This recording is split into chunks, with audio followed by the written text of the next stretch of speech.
আজকে আমাদের আলোচ্য বিষয় একটি নাটক প্লে যার নাম রেড অলিয়েন্ডার্স বা রক্তকরবী, রিটেন বাই রবীন্দ্রনাথ ট্যাগোর। এই রক্তকরবী বা রেড অলিয়েন্ডার্স একে বলা হয় রূপক সাংকেতিক নাটক। রূপক সাংকেতিক নাটক অর্থাৎ ওয়ে অফ সিম্বলিজম। প্রথমে এই নাটকের নাম দেওয়া হয়েছিল যক্ষপুরী, পরে নন্দিনী, কিন্তু শেষ পর্যন্ত সিলেক্টেড হয় রক্তকরবী অর্থাৎ রেড অলিয়েন্ডার্স। A symbolic play এটা, a symbolic play Red Oleanders is the English translation of রক্তকরবী এবং এটা ইংরেজিতে ট্রান্সলেট করা হয়েছিল 1925-এ। The play describes the conflict between machine অর্থাৎ ইন্ডাস্ট্রিয়ালাইজেশন অর্থাৎ যান্ত্রিক যুগ and the free human spirit অথবা ন্যাচারাল এনভায়রনমেন্ট। এই নাটকটিকে স্বয়ং রবীন্দ্রনাথ ট্যাগোর বলেছেন এটি একটি সত্যমূলক নাটক। এই নাটকের মধ্যে বাস্তবতা, সত্যতা এবং সত্য কোনো বিষয়ের উপর, তবে কিন্তু এটা রূপক ধর্মী একটি সিম্বলিক প্লে অর্থাৎ রূপক সাংকেতিক নাটক, ওয়ে অফ সিম্বলিজম। এই নাটকের যে সেটিং রাখা হয়েছে, যে সিন দৃশ্যটা রাখা হয়েছে, আর বলে রাখছি এটা একাঙ্ক নাটক। এই red oleanders is set in a kingdom Yakshapuri. এখানে যে সাম্রাজ্যটা তার নাম হলো Yakshapuri, ruled by a cruel king. প্রথম দিকে একজন নিষ্ঠুর রাজার এই সাম্রাজ্য হলো যক্ষপুরী। কেন প্রথম দিকে বলা হলো? কারণ শেষ দিকে দেখা যাবে যে এই রাজার মধ্যে একটা পরিবর্তন এসেছিল, সেসব কথা আমরা কথায় কথায় পেয়ে যাব। তাহলে এই রাজার যে সাম্রাজ্য, এটা ক্যারেক্টারাইজড করা হয়েছিল বাই অপ্রেশন এন্ড হার্শ লস। এখানে কঠোর নিয়ম ছিল, ফার ফ্রম ফ্রিডম। এখানে কোনো স্বাধীনতা ছিল না, হ্যাপিনেস ছিল না, এবং চরম অশান্তিতে ছিল জনগণ। দ্য কিংস পাওয়ার, রাজার যে ক্ষমতা, ইজ সিম্বলাইজড, এখানেও প্রতীকী হিসাবে ব্যবহার করা হয়েছে by the imposing flagstaff representing his absolute cruel authority. রাজা থাকতেন তার যে প্রাসাদে, অর্থাৎ সেটি রাজার যে ঘর, সেটাকে একটা জাল দিয়ে আটকানো ছিল। অর্থাৎ রাজা যে প্রান্তে থাকতেন সেটা হলো জাল দিয়ে আটকানো, আর অপর প্রান্তে হলো জনগণ অর্থাৎ অত্যাচারিত জনগণ। এখানে বিশেষ একটা ক্যারেক্টার হলো Nandini. Nandini is passionate about fighting against the tyranny of the king. এই নন্দিনী এটা একটা প্রতীকী চরিত্র। তাকে যুদ্ধ করতে দেখা গেছে, যুদ্ধটা বিভিন্ন ভাবেই করতে দেখা গেছে, আমরা গল্প কথায় পেয়ে যাব। রাজার যে অত্যাচার, তার যে বিশ্বাসঘাতকতা, অর্থাৎ রাজার বিরুদ্ধে এই নন্দিনীর যে প্রাইমারি গোল, লক্ষ্য ছিল ইজ টু ফ্রি রঞ্জন। রঞ্জনকে মুক্ত করতে হবে, হার বিলাভড, তার প্রেমিক, তার লাভার, অর্থাৎ নন্দিনী লাভার রঞ্জনকে মুক্ত করতে হবে।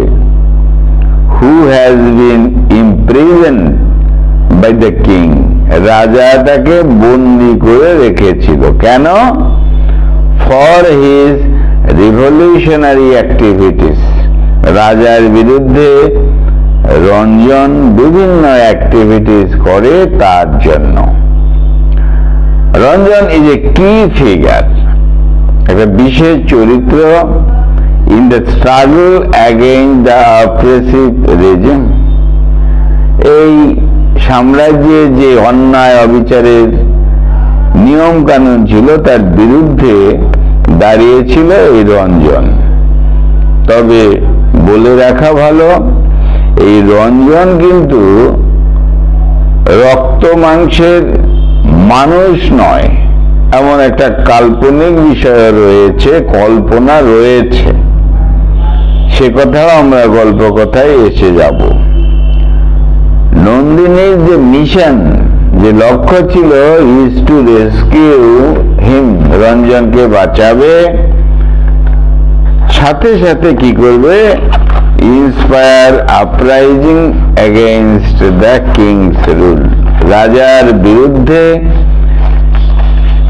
একটা আন্দোলন গড়ে তুলবে এই নন্দিনী। কিন্তু দেখা গেল নাটকের শেষ পর্যায়ে দ্য কিংস ইন্টারনাল কনফ্লিক্ট, রাজার নিজের মধ্যেও একটা দ্বন্দ্ব লেগে গেল। তার মানে রাজা কি প্রথম দিকে মনে হবে একজন ভিলেন চরিত্র, কিন্তু পরে রাজার মধ্যে একটা চেঞ্জ আসে এই নন্দিনীর মাধ্যমে বা নন্দিনীর অ্যাক্টিভিটিজের মাধ্যমে। অ্যাজ দ্য স্টোরি প্রোগ্রেস, নাটক এগিয়ে যাচ্ছে, the king begins two experience internal conflict, ধীরে ধীরে রাজাকে দেখা যাবে তার মধ্যে একটা ইন্টারনাল কনফ্লিক্ট হচ্ছে, দ্বন্দ্ব হচ্ছে, and dissatisfaction with his own rule, নিজের যে শাসন তার বিরুদ্ধেই একটা ডিসস্যাটিসফ্যাকশন রাজার হচ্ছে। He reflects on the nature of his power and the consequences of his oppressive policies.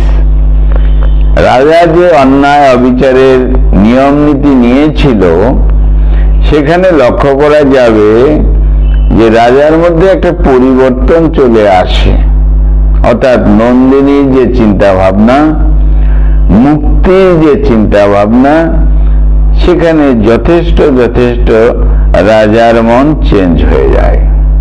তাহলে the king's realisation of his failure, রাজা যেন ব্যর্থ হয়েছিলেন তার রিয়ালাইজেশন এলো, আর সেটা leads to him to question the validity of his authority, তার যে কর্তৃত্ব, সেই কর্তৃত্বের প্রতি কিন্তু প্রশ্নচিহ্ন এসে গেল। যথেষ্ট জটিল কঠিন এই নাটক, এর দুটো অর্থ, আভ্যন্তরীণ একটা অর্থ রয়েছে, বাইরে ভাষা একটা অর্থ রয়েছে। সেজন্য যথেষ্ট চিন্তার সাথে এই নাটকটাকে ব্যাখ্যা করতে হবে এবং লিখতে হবে। সাধারণ চিন্তায় এই নাটকটি ব্যাখ্যা করাও যায় না, লেখালেখি করাও যায় না।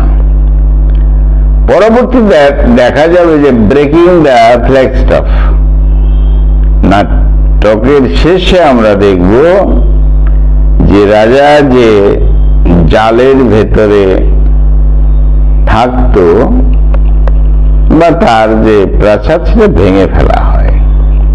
In a dramatic turn of events, নাটকের যে ঘটনাগুলো আসে তাতে the king decide to break the flagstaff, ভেঙে ফেলে সেটা, which symbolises his absolute power, রাজার পাওয়ার থাকবেই তার ব্যাখ্যা। বাই ডিস্ট্রয়িং দ্য ফ্ল্যাগস্টাফ, এই যে জাল ঘেরা যে জায়গা সেটাকে ভেঙে ফেলা, তাতে the king seeks to distance himself from the oppressive regime he has created, নিজেই যেন একটু অর্থাৎ ভালো মানুষ হয়ে যায় রাজা, এমন একটা পরিবর্তন তার আসে।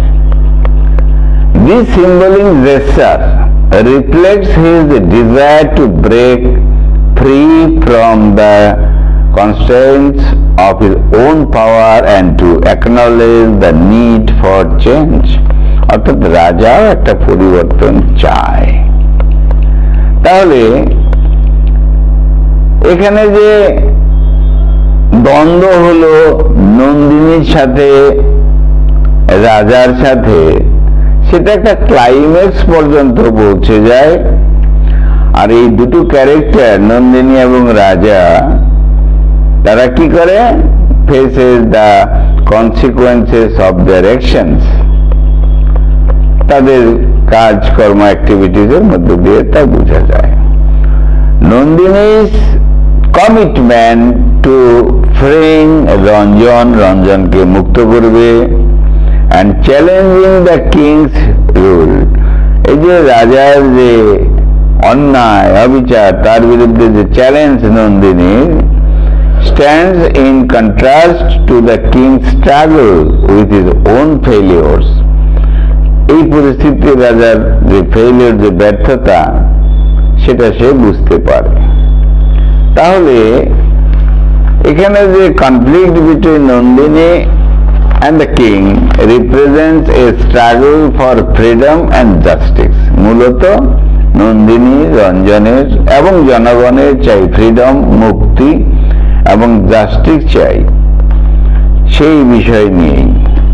তাহলে নন্দিনীর যে অ্যাকশনস সিম্বলাইজ দ্য কারেজ, সাহস, ডিটারমিনেশন, দৃঢ়তা, নন্দিনীর মধ্যে এটা ছিল। দ্য প্লেস এন্ডিং, যে নাটকের যে শেষটা হয়েছে, রিফ্লেক্টস এ মিক্সচার অফ ট্রিয়াম্ফ, এখানে একটা জয় হয় নন্দিনীর, যদিও নন্দিনীরও মৃত্যু হয়, রঞ্জনেরও মৃত্যু হয়। এই রাজার নিষ্ঠুরতা এবং রাজার যে লোকজন রয়েছে তাদের দ্বারা। অ্যান্ড ট্র্যাজেডি, এটা একটা ট্র্যাজেডিতে পৌঁছে যায় নাটকটা। তাহলে এখানে আমরা লক্ষ্য করব যে রঞ্জন, যার কথা বারবার আসছে, Ranjan does not belong to the world of flash and blood. সাংঘাতিক বিষয়, নাটকের চরিত্র রঞ্জন, কিন্তু Ranjan does not belong to the world of flash and blood, রক্ত মাংসের মানুষ নয়। Ranjan is mainly an idea. Ranjan ক্যারেক্টারটা হলো একটা আইডিয়া, একটা ধারণা। কিসের ধারণা? মুক্তির ধারণা, যৌবনের একটা প্রতীক, অর্থাৎ অন্যায় অবিচারের বিরুদ্ধে রঞ্জন। তাই রঞ্জনকে আমরা স্বাভাবিকভাবে নাটকে কখনো দেখতে পাই না। এই নন্দিনীর কথায়, রাজার কথায় আমরা রঞ্জনকে খুঁজে পাই। তাই বলা হয়েছে রঞ্জন হলো একটা idea, an idea that has been manifested in the town of Jokkapuri in the mind of Nandini. আর এই রঞ্জনের চরিত্রটা যেন নন্দিনীর মনের মধ্যে, নন্দিনীর কল্পনায়, নন্দিনীর চিন্তনের মধ্যে রয়েছে। অর্থাৎ রাজার অন্যায়ের বিরুদ্ধে যে আইডিয়া, সেটাই যেন রঞ্জন। স্বাভাবিক অর্থে রঞ্জনের অ্যাক্টিভিটিস, কিন্তু এই আইডিয়াটাই রঞ্জন। তাই বলা হয় Ranjan does not belong to the world of flash and blood, রক্ত মাংসের মানুষ নয়। কিন্তু শেষে যখন রঞ্জনের মৃত্যু হয়, রাজা যখন তাকে মেরে ফেলে, স্বাভাবিকভাবে রঞ্জনকে আমরা মানুষই বলবো। ক্রিটিকসদের মধ্যে মতান্তর রয়েছে। ক্রিটিক্সরা কেউ কেউ বলেন রঞ্জন শুধু আইডিয়া, আবার কেউ কেউ বলেন যেহেতু মৃত্যু হয়েছে অতএব রঞ্জনের ফ্লেশ অ্যান্ড ব্লাড যুক্ত মানুষই বটে। কেউ আবার মনে করেন যে mixture, idea and flash and ব্লাডের যে কল্পনা করে নিয়ে এই হলো রঞ্জন ক্যারেক্টার। তাহলে এখানে Nandini is the vessel that carries him everywhere. এই নন্দিনী যেন সবসময় এই রঞ্জনকে বহন করে নিয়ে চলছে, রঞ্জনের আদর্শকে বহন করে নিয়ে চলেছে। অর্থাৎ কিন্তু রাজার বিরুদ্ধে যে একটা পরাক্রম আন্দোলন, এটা যেন নিয়ে চলেছে নন্দিনী।